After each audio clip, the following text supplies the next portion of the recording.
merci d'avoir accepté de nous rapporter votre expérience avec les migraines. Je vais peut-être commencer par vous demander de vous présenter, dire quelques mots sur vous. D'accord, merci. Merci de m'avoir invitée. Alors, je m'appelle Sandra, j'ai 39 ans. Je suis maman de 2 enfants, 12 ans et 10 ans. Je suis une entrepreneure, on est travailleurs autonomes, on a notre compagnie, moi et mon conjoint. Je m'occupe de tout l'aspect financier depuis 10 ans. Et j'ai commencé à avoir des migraines à l'âge de 21 ans, après mon université. Lorsque j'ai terminé mon bac, ça a commencé vraiment de sporadique, là, un petit peu de temps en temps, sans nécessairement comprendre exactement d'où ça venait la cause. OK. On dit souvent que c'est assez difficile de vivre avec la migraine ou les crises de migraine. Qu'est-ce que vous avez trouvé difficile de vivre avec cette condition-là? Malgré la souffrance physique, on s'entend, ce qui est vraiment pas facile. C'est aussi l'incompréhension de cette maladie-là. D'où proviennent les migraines? Qu'est-ce qui cause les migraines? Maintenant, avec les années, je comprends un peu plus les éléments déclencheurs qui vont me favoriser les crises, mais on ne sait toujours pas pourquoi j'ai des migraines. J'ai passé un scan, j'ai passé une résonance magnétique. Tout semble fonctionner au niveau de mon cerveau. Il ne manque pas de morceaux. Mais malgré tout ça, on ne comprend pas pourquoi je fais des crises.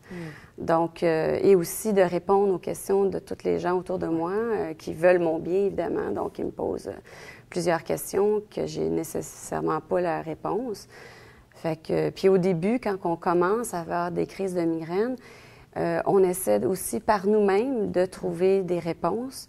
Donc, on part à la conquête de la recherche du pourquoi la douleur. On rencontre toutes sortes de personnes, bien, toutes sortes de professionnels, évidemment. On essaye toutes sortes de choses. Moi, dans mon cas, j'ai fait de l'acupuncture, j'ai fait de l'ostéopathie, j'étais allée voir un chiro, j'ai même essayé des diètes spécifiques, là, sans gluten, sans lactose. J'ai fait même de l'hypnose. On essaie toutes sortes de choses pour essayer de trouver, pour essayer de ne plus avoir mal, dans le fond. Et au bout du compte, ce qui est super difficile, c'est qu'à chaque fois qu'on part avec une tentative, on a toujours un sentiment d'espoir de trouver la réponse.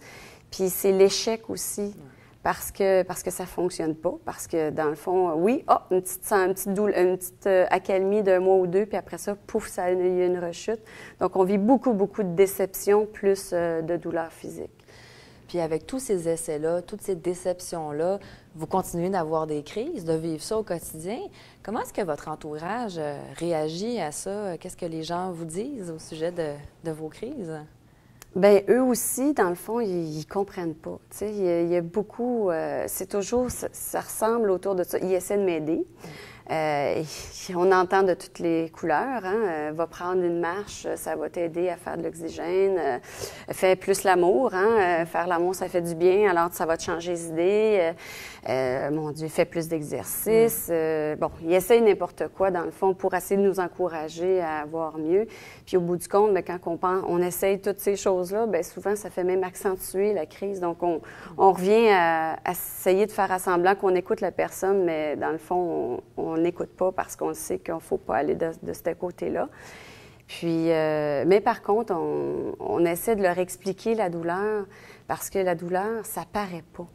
Donc, c'est toujours ça qui est difficile aussi au niveau de l'entourage. Tu veux pas avoir à expliquer « j'ai mal à la tête ». Je peux pas prendre exemple de Pierre. On est entouré d'amis dans une soirée. J'arrive, moi, j'ai mal à la tête.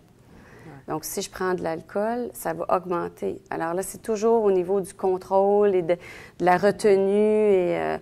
Ça a un gros impact sur votre quotidien, en fait, dans beaucoup. Les choix de tous les jours. Toujours. On est toujours en train d'évaluer.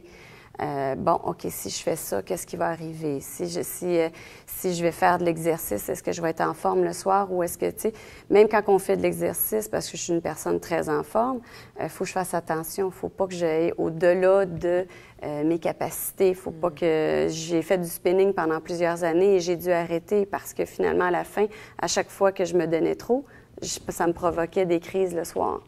Donc, c'est à ce niveau-là. Au niveau de la famille, au niveau du travail, c'est ardu. Comment ça va aujourd'hui? Puis qu'est-ce que j'entends au début, vous disiez, ça va mieux, je vais mieux. Oui. Qu'est-ce qui vous a aidé, finalement, dans la gestion de la migraine? En fait, c'est de rencontrer une bonne personne, comme vous, un vrai spécialiste, dans le fond, qui te comprend, c'est ça, oui, effectivement, la compréhension de la douleur, se sentir, savoir que qu'est-ce qu'on vit, c'est réel, que c'est pas dans notre tête. Et aussi, bon, après les plusieurs tentatives que j'ai faites, j'ai essayé plusieurs sortes de médicaments aussi qui n'ont pas fonctionné. Et maintenant, on a le Botox qui fonctionne très, très bien dans mon cas, qui m'aide et aussi qui a fait en sorte que les médicaments pour soulager la crise, quand il arrive une crise, donc je prends des triptans, mais avant, ça ne marchait pas nécessairement, ça ne me soulageait pas autant. Maintenant, avec le Botox, ça me soulage. Ça fait vraiment aller chercher l'effet que le médicament est supposé de me donner. Le Botox, d'après moi, aide à me soulager. Donc, il y a moins de crises. Oui. Et en plus, vous pouvez mieux les contrôler. Donc, ça veut dire qu'avec les traitements au besoin, bien, la crise est cassée ou elle ne va pas vous incapaciter toute la journée, par exemple. Oui, c'est ça, exactement. C'est au lieu d'être, exemple, 3 jours dans le noirceur, bien, moi, je peux être, je vais prendre une petite sieste, une petite pause. Oui, je vais peut-être avoir une douleur pendant 24 heures, mais après ça, je suis capable de fonctionner, je suis capable de faire la vie de famille, parce que, comme vous savez, j'ai 2 enfants, donc même si je suis en crise, la vie continue, mes 2 enfants font du sport et tout ça, donc j'ai beaucoup de... Ça s'arrête pas parce que la crise de migraine est là. Non. Dans vos années les plus difficiles, combien de jours de migraine par mois à peu près vous aviez ou de jours de maux de tête? Écoutez, j'ai même eu un status migrainal qui a duré 21 jours, qui a été, je souhaite de vivre ça à personne, qui a été à l'extrême, mais quand on parle de migraine, c'était à peu près 11 par mois, 11 à 12 par mois quand je vous ai rencontré. De crise.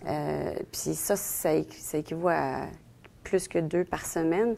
Donc, 2 par semaine, si on parle, plus de 48 heures chacune, c'est comme si tu as l'impression que tu as une journée ou 2 dans ta semaine que tu te sens bien.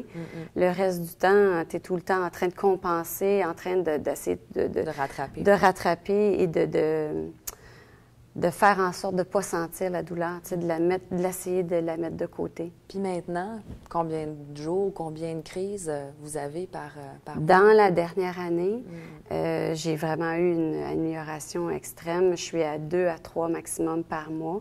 Pour moi, écoute, là, je retrouve le goût de la vie, j'aime mes journées, je suis capable même de planifier des choses que je ne pouvais plus faire. Donc ça, c'est vraiment un très, très grand soulagement.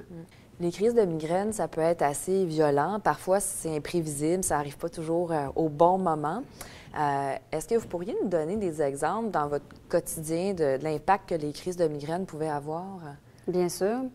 J'ai 2 bels exemples que je pourrais vous parler, un peu, dans le fond, excluant au travail, on s'entend.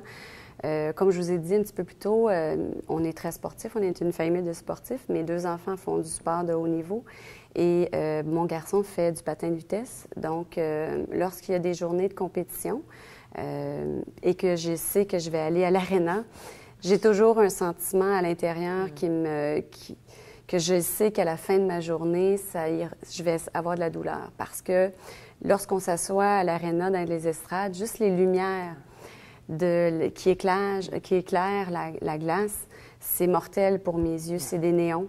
Puis donc, avoir à supporter ça toute une journée, le soir, malheureusement, je sais que ma journée va finir en migraine.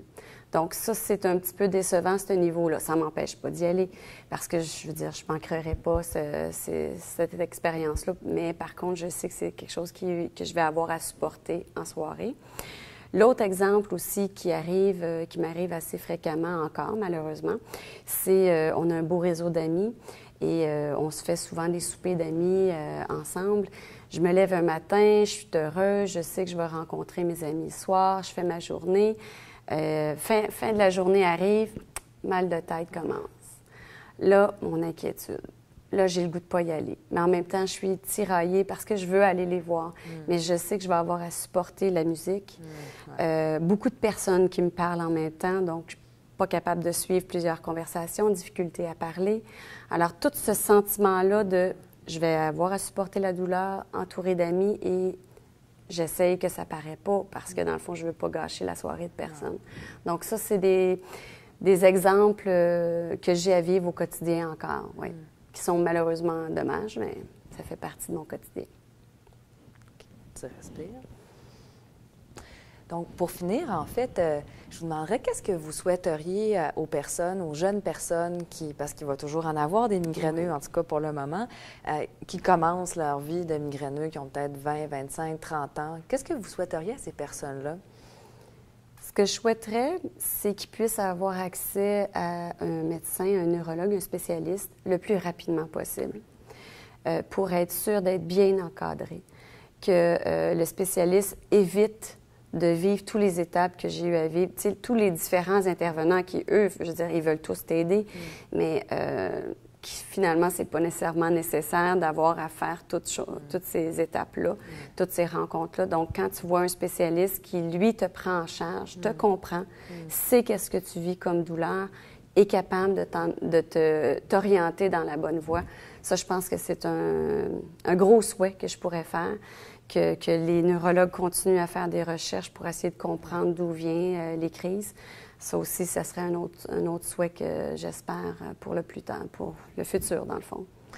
Bien, merci beaucoup d'avoir partagé votre expérience avec nous. Ça me fait plaisir. Merci de m'avoir invitée, puis j'espère que ça va aider d'autres personnes qui vivent un malaise comme ça à voir qu'ils ne sont pas toutes seules, puis que malgré le fait qu'on a des périodes que tu penses qu'on s'en sortira pas, faut jamais lâcher espoir parce que quand ça revient un peu mieux, ben c'est le fun. Puis la vie est belle. La vie est belle, c'est ça, exactement. Merci. Ça fait plaisir, merci.